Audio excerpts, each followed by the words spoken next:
ಭಾರತದ ಸ್ಟಾರ್ಟ್ಅಪ್ ಲೋಕದಲ್ಲಿ tiger global ಅಂದ್ರೆ ಯಾರಿಗ್ ಗೊತ್ತಿಲ್ಲ. ಫ್ಲಿಪ್ಕಾರ್ಟ್ ನಿಂದ ಹಿಡಿದು ಝೊಮ್ಯಾಟೊದವರೆಗೆ ನೂರಾರು ಕಂಪನಿಗಳಲ್ಲಿ ಹಣ ಸುರಿದು ಅವುಗಳನ್ನು ಬೆಳೆಸಿದ ಅಮೆರಿಕದ ದೈತ್ಯ ಹೂಡಿಕೆ ಕಂಪನಿ ಇದು. ಆದರೆ ಹೂಡಿಕೆ ಮಾಡುವಾಗ ತೋರಿದ ಅತಿ ಜಾಣ್ಮೆಯನ್ನ ತೆರಿಗೆ ಕಟ್ಟುವಾಗ್ಲೂ ತೋರೋಕ್ ಹೋಗಿ ಈ ಹುಲಿ ಈಗ ಸುಪ್ರೀಂ ಕೋರ್ಟ್ ಬಲೆಗೆ ಬಿದ್ದಿದೆ. 14,500 ಕೋಟಿ ರೂಪಾಯಿ ತೆರಿಗೆ ಪಾವತಿ ಮಾಡುವಂತೆ ಸುಪ್ರೀಂ ಕೋರ್ಟ್ ನೀಡಿರುವ ತೀರ್ಪು ಇಡೀ ಕಾರ್ಪೊರೇಟ್ ಜಗತ್ತನ್ನೇ ನಡುಗಿಸಿದೆ. ಏನಿದು ಮಾರಿಷಸ್ ರೂಟ್? ಕೇವಲ ತೆರಿಗೆ ಉಳಿಸೋಕೆ ಒಂದು ಕಂಪನಿ ಎಂತಹ ನಾಟಕ ಆಡಬಹುದು? ಭಾರತದ ಬೊಕ್ಕಸಕ್ಕೆ ಬರಬೇಕಾದ ಹಣ ವಿದೇಶಕ್ಕೆ ಹೋಗ್ತಾ ಇತ್ತಾ? ಈ ಕುತೂಹಲಕಾರಿ ಪ್ರಶ್ನೆಗಳಿಗೆ ಉತ್ತರವೇ ಈ ವಿಡಿಯೋ. ಈ ಕತೆ ಶುರುವಾಗುವುದು 2018ರಲ್ಲಿ. ಅಂದು ವಿಶ್ವದ ಅತಿದೊಡ್ಡ ರೀಟೇಲರ್ ವಾಲ್ಮಾರ್ಟ್ ಭಾರತದ ಫ್ಲಿಪ್ಕಾರ್ಟ್ ಕಂಪನಿಯನ್ನ ಖರೀದಿ ಮಾಡಿತು. ಇದು ಭಾರತೀಯ ಸ್ಟಾರ್ಟ್ಅಪ್ ಇತಿಹಾಸದಲ್ಲೇ ಅತಿದೊಡ್ಡ ವ್ಯವಹಾರ. ಈ ವೇಳೆ ಫ್ಲಿಪ್ಕಾರ್ಟ್ನಲ್ಲಿ ಆರಂಭಿಕ ಹೂಡಿಕೆದಾರನಾಗಿದ್ದ ಟೈಗರ್ ಗ್ಲೋಬಲ್ ತನ್ನ ಪಾಲನ್ನ ಮಾರಿ ವಾಲ್ಮಾರ್ಟ್ನಿಂದ ಕೋಟ್ಯಾಂತರ ಡಾಲರ್ ಲಾಭ ಗಳಿಸಿತು. ಆದ್ರೆ ವಿಪರ್ಯಾಸ ಅಂದ್ರೆ ಭಾರತದಲ್ಲಿ ಹುಟ್ಟಿದ ಕಂಪನಿಯನ್ನ ಮಾರಿ ಲಾಭ ಮಾಡಿದ ಟೈಗರ್ ಗ್ಲೋಬಲ್ ನಾವು ಭಾರತಕ್ಕೆ ₹1 ತೆರಿಗೆಯನ್ನು ಕೊಡೋದಿಲ್ಲ ಅಂತ ವಾದ ಕೇಳಿತು. ಅದಕ್ಕವರು ಕೊಟ್ಟ ಕಾರಣ ಮಾರಿಷಸ್. ಟೈಗರ್ ಗ್ಲೋಬಲ್ ಅಮೆರಿಕದ ಕಂಪನಿ ಆಗಿದ್ದರೂ ಫ್ಲಿಪ್ಕಾರ್ಟ್ ನಲ್ಲಿ ಹಣ ಹೂಡೋಕೆ ಮಾರಿಷಸ್ ನಲ್ಲಿ ಕೆಲವು ಕಾಗದದ ಕಂಪನಿಗಳನ್ನ ಅಂದ್ರೆ ಶೆಲ್ ಕಂಪನೀಸ್ ಸೃಷ್ಟಿ ಮಾಡಿತ್ತು.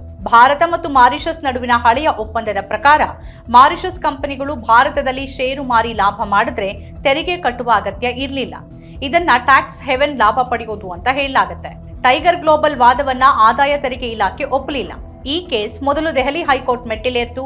ಅಲ್ಲಿ ಟೈಗರ್ ಗ್ಲೋಬಲ್ ಜಯ ಗಳಿಸಿತು. ಆದ್ರೆ ತೆರಿಗೆ ಇಲಾಖೆ ಸುಪ್ರೀಂ ಕೋರ್ಟ್ ಮೊರೆ ಹೋದಾಗ ಅಸಲಿ ಸತ್ಯ ಹೊರಬಂತು. ಸುಪ್ರೀಂ ಕೋರ್ಟ್ ಹೇಳಿದ್ದೇನು? ಕಂಪನಿಯ ಹೆಸರಷ್ಟೇ ಮಾರಿಷಸ್ ನಲ್ಲಿದೆ, ಆದ್ರೆ ಅದರ ಮೆದುಳು ಮತ್ತು ಹೃದಯ ಇರೋದು ಅಮೆರಿಕದಲ್ಲಿ ಅಂತ ಕೋರ್ಟ್ ಖಡಕ್ ಆಗಿ ಹೇಳ್ತು. ಈ ಕಂಪನಿಗಳ ಎಲ್ಲ ನಿರ್ಧಾರಗಳನ್ನ ನ್ಯೂಯಾರ್ಕ್ ನಲ್ಲಿ ಕುಳಿತವರು ತೆಗೆದುಕೊಳ್ತಾ ಇದ್ರು. ಮಾರಿಷಸ್ ಕೇವಲ ಒಂದು ಮಾಸ್ಕ್ ಅಷ್ಟೇ ಆಗಿತ್ತು. ಕೇವಲ ತೆರಿಗೆ ವಂಚಿಸುವ ಉದ್ದೇಶದಿಂದಲೇ ಈ ಮಾರ್ಗವನ್ನ ಬಳಸಲಾಗಿದೆ ಅನ್ನೋದು ಸಾಬೀತಾಯಿತು. ಇದನ್ನ ಕಾನೂನಿನ ಭಾಷೆಯಲ್ಲಿ ಟ್ರೀಟಿ ಶಾಪಿಂಗ್ ಅಂತ ಕರೆಯಲಾಗುತ್ತೆ. ಹೂಡಿಕೆ 2017ಕ್ಕಿಂತ ಮೊದಲು ಮಾಡಿದ್ರೂ ಕೂಡ ಹೂಡಿಕೆಯ ರಚನೆನೇ ಮೋಸದಿಂದ ಕೂಡಿದ್ರೆ ಕಾನೂನಿನ ರಕ್ಷಣೆ ಸಿಗೋದಿಲ್ಲ ಅಂತ ನ್ಯಾಯಾಲಯ ಸಾರ್ತು. ಈ ತೀರ್ಪು ಕೇವಲ ಟೈಗರ್ ಗ್ಲೋಬಲ್ಗೆ ಮಾತ್ರವಲ್ಲ, ಮಾರಿಷಸ್ ಅಥವಾ ಸಿಂಗಾಪುರ್ ಮೂಲಕ ಭಾರತಕ್ಕೆ ಹಣ ಹರಿಸುವ ಎಲ್ಲ ವಿದೇಶಿ ಹೂಡಿಕೆದಾರರಿಗೆ ಎಚ್ಚರಿಕೆಯ ಗಂಟೆ. ಸಾಫ್ಟ್ ಬ್ಯಾಂಕ್ನಂತಹ ಇತರ ದೊಡ್ಡ ಸಂಸ್ಥೆಗಳ ಹಳೆಯ ವ್ಯವಹಾರಗಳು ಈಗ ಮರುಪರಿಶೀಲನೆಗೆ ಒಳಗಾಗಬಹುದು. ಇದರಿಂದ ಭಾರತದಲ್ಲಿ ವಿದೇಶಿ ಹೂಡಿಕೆ ಕಡಿಮೆ ಆಗತ್ತಾ?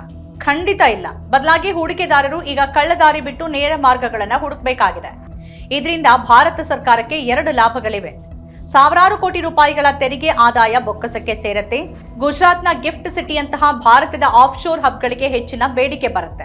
ಸರ್ಕಾರ ವಿದೇಶಿ ಹೂಡಿಕೆದಾರರಿಗೆ ಮಾರಿಷಸ್ ಬಿಡಿ, ಭಾರತದ ಒಳಗಿರುವ ಪಾರದರ್ಶಕ ವ್ಯವಸ್ಥೆಗೆ ಬನ್ನಿ ಅನ್ನೋ ಸಂದೇಶವನ್ನ ರವಾನೆ ಮಾಡಿದಂತಾಗಿದೆ.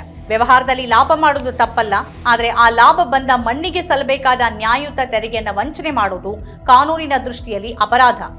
ಸುಪ್ರೀಂ ಕೋರ್ಟ್ನ ಈ ಐತಿಹಾಸಿಕ ತೀರ್ಪು ಭಾರತದ ತೆರಿಗೆ ವ್ಯವಸ್ಥೆಯನ್ನ ಬಲಪಡಿಸಿದೆ.